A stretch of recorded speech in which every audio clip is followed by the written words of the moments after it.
এক বাগানে ছিল একটি ছোট্ট লাল গোলাপ। তাকে সবাই সাধারণ ভেবেই দেখত। কিন্তু গোলাপটি মনে মনে জানত সে ভালোবাসার ফুল। প্রতিদিন সূর্য উঠতেই সে নিজের পাপড়ি মেলে হাসত। একদিন একটি ছোট প্রজাপতি টুনি গোলাপের কাছে এলো। টুনি খুবই দুঃখী ছিল।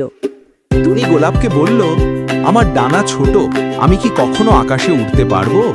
গোলাপ ধীরে বলল, তুমি যেমন আছো তেমনই সুন্দর, নিজের উপর বিশ্বাস রাখো।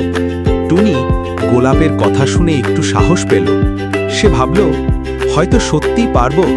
পরের সকালেই টুনি ডানা মেলে চেষ্টা করল, আর সে উড়ে উঠল আকাশের ওপরে। টুনি আনন্দে গোলাপের কাছে ফিরে এসে বলল, তুমি আমাকে বিশ্বাস করতে শিখিয়েছ। গোলাপের পাপড়ি লজ্জায় আরো লাল হয়ে গেল। সে শুধু মৃদু হাসল। সেদিন থেকে বাগানের সবাই জানল, একটি ছোট্ট লাল গোলাপও অন্যের জীবনে সাহস জাগাতে পারে। আর টুনি প্রতিদিন গোলাপের চারপাশে উড়ে নাচত, বন্ধুত্ব আর ভালোবাসার